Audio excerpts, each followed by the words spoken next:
Иногда наши братья думают, что, например, раз многоженство разрешено, значит это обязательно.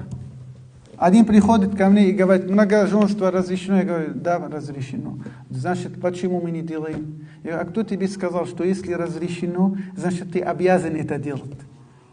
Он говорит, я не понимаю. Аллах разрешил, а ты говоришь, не надо. Я говорю, я тебе скажу такой пример. Ты выехал на трассу. Знак стоит, обгон разрешен.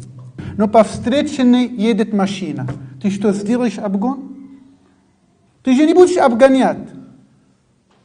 Хотя по закону тебе разрешено. Но по ситуации ты не можешь.